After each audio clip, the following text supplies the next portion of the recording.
แรงงานลาวอยู่ไทยทำงานได้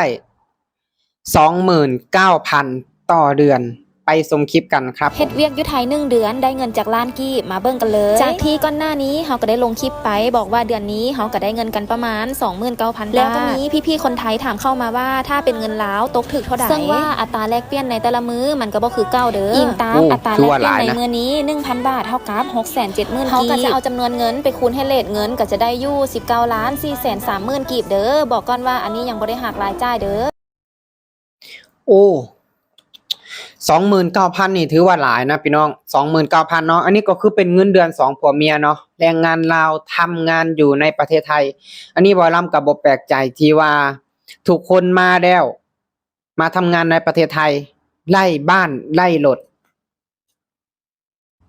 กับสบายดีพ่อแม่พี่น้องป้องปายเบิดสุขุสุคนนะครับผมวันนี้ก็มาอยู่ในช่องบ่าวลำ Channel เส้นเก่าเส้นเคยนะครับผมนะครับมีอันนี้นะครับผมเนาะมีคนลาวเนาะแรงงานลาวนั่นแหละพี่น้องมาทำงานในประเทศไทย2คนผัวเมียได้เงินเดือน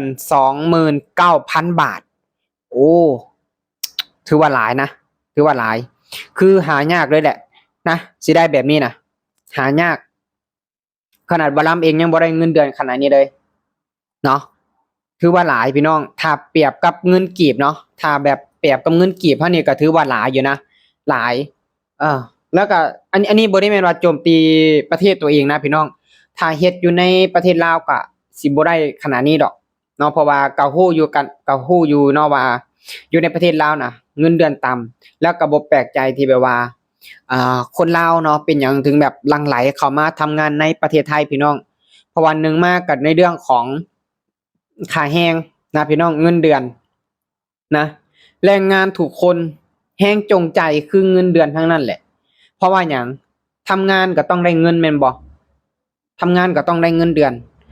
หลายๆคนที่ว่าเข้ามาหลายๆคนที่ว่าเลิกนะพี่น้องล้มเลิกที่ว่าเป็นเฮ็ดอาชีพที่ตัวเองรักเนาะเฮ็ดอาชีพที่ตัวเองรักเนาะล้มเลิกอืมออกมาเฮ็ดงานอยู่ในประเทศไทยที่คนลาวหลายๆคนว่าไปเป็นขี้ข่าไทยนั่นแหละนี่ล่ะพี่น้องคือจุดเริ่มต้นนะพี่น้องคือคนไทยก็บ่ได้เว้านะว่าเอ่อคนลาวนี่มาเป็นขี้ข่าส่วนมากก็คือมีแต่คนลาวคือกันนะพี่น้องว่านํก็เห็นหลายคลิปนะที่ว่าไปเว้าเนาะไปเว้าให้กับแรงงานลาวเฮาหั่นล่ะพี่น้องว่าเป็นหยังต้องมาเฮ็ดงานอยู่ในประเทศไทยก็ย้อนความบ่มีแม่นบ่ล่ะถ้าว่ามีเงินมีคำมีพออยู่พอกินแม่นผู้ใดล่ะสิอยากมาแม่นบ่ล่ะแต่ว่าสำหรับบารามเองก็ภูมิใจนะอีหลีถึงสิเป็นแบบว่าเป็นลูกน้องเนาะมาขายแรงก็ภูมิใจพี่น้องเพราะว่าอยู่ไทยก็บ่ต่างกันกับเรื่องอันนั้นเนาะมันก็บ่ต่างกับลาวแต่ว่าเนาะการใช้ชีวิตนะพี่น้องการใช้ชีวิตหรือว่าการเงินมันคล่องแคล่วกว่าอยู่บ้านเฮานะพี่น้องคือจังที่ว่าบารามเนาะกลับไปบ้านนี่ก็กลับไปแล้วบ่มีรายได้อะมันเป็นกระวงกระเวงมันเป็นบ่คือบ่คักอีหลีแต่พอเฮากลับมาไทยแม่นบ่กลับมาไทยปุ๊บเฮายังได้เฮ็ดงานตลอดทุกเดือนยังได้รับเงินเดือนละสิ้นเดือนมาต้องได้รับเงินเดือนละเห็นบ่พี่น้องแล้วก็คำมาก็ถ่ายคลิปไปนำพี่น้องบางทีก็ไปนั่งเล่นนั่งหัวนำหมู่นำพวกนานๆทีก็ตั้งแบบไปนั่งเฉลิมฉลองกันจักซี่น่ะพี่น้องมันก็มีความสุขอยู่เลยมีความสุขนี่แหละพี่น้องเป็นหยังคนลาวหลายๆคนมาแล้วติดใจประเทศไทยติดใจประเทศไทยเพราะแบบนี้ล่ะเห็นบ่ทุกคนที่ว่าเขาเจ้าไปเล่นไปเที่ยวเขาเจ้าถ่ายคลิปลงพี่น้องแบบมันเจริญหูเจริญตาหาเงินหาคำก็ได้เนาะนานๆทีไปเที่ยวไปเลาะเล่นก็ม่วนพี่น้องก็มีความสุขอยู่นี่มันก็บ่ต่างกับอยู่ลาวดอกในการใช้ชีวิตยิ่งแบบว่ามาอยู่แบบถูกต้องตามกฎหมายนี่เฮ็งบ่ยากพี่น้องเฮ็งบ่ยากกฎหมายเนาะ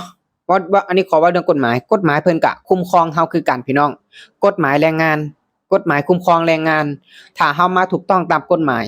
คือว่าลำนี่ก็มีทุกอย่างเนาะมีฮอดประกันสังคมก็มีทุกอย่างขอเพียงแต่ว่าเฮามาถูกต้องตามกฎหมายพี่น้องเฮาใช้ชีวิตมันก็ธรรมดาแบบบ้านเฮาหั่นล่ะเออ บ่ต้องย้านหยังเพราะว่าเฮาบ่ได้เฮ็ดหยังผิดแม่นบ่เฮาอยู่ถูกต้องตามกฎหมายทุกสิ่งทุกอย่างแล้วก็บ่ต้องไปคิดว่าโอ๊ยมาเป็นขี้ขลาดไทยจังซั่นจังซี่พี่น้องอย่าไปคิดคนที่เว้าให้คนอื่นน่ะ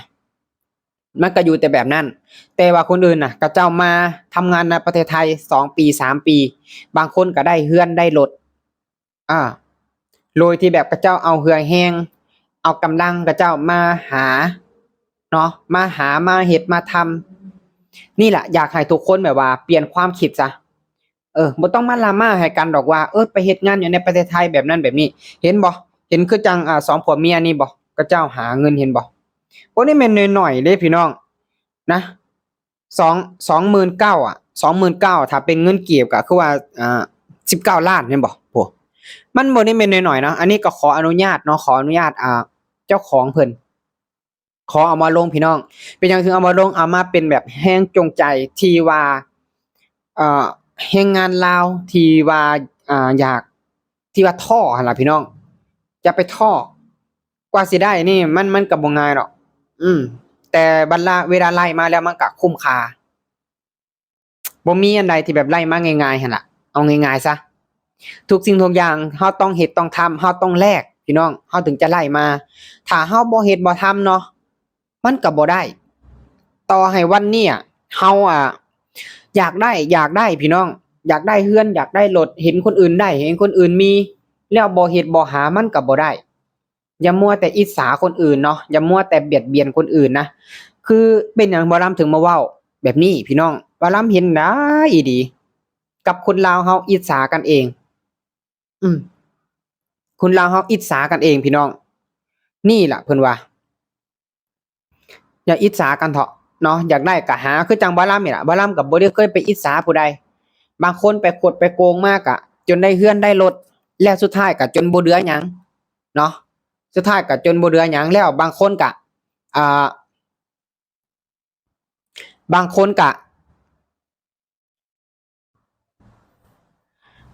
ก็หาด้วยความซื่อสัตย์สุจริตเนาะซื่อสัตย์สุจริตไล่เรือนได้รถก็เจ้าไล่มาก็ภูมิใจพี่น้องนี่ล่ะย้อนความอ่าย้อนความสู่การหาเงินของแต่ละคนมันก็บ่คือกันนะหาเงินของแต่ละคนมันก็บ่คือกันบางคนเนาะหาด้วยความซื่อสัตย์บางคนหามาด้วยคดโกงคนอื่นมามันถึงได้มามันก็บ่ภูมิใจดอกบ่มีความสุขอันนั้นน่ะหามาได้แป๊บเดียวเนาะมันเป็นมันเป็นของชั่วคราวพี่น้องหามาได้แป๊บเดียวแค่นั้นแหละเนาะจังได๋ก็สู้นะพี่น้องแรงงานลาวเฮาพี่น้องสู้เอาลุยเอาพี่น้องสู้เอาลุยเอาผู้ใดสิว่าจังใดก็ตามแต่ว่าเฮาก็ต้องเฮ็ดต้องสู้ต้องทำต่อไปหาเงินพี่น้องเลี้ยงดูครอบครัวของเฮาหาด้วยความซื่อสัตย์สุจริต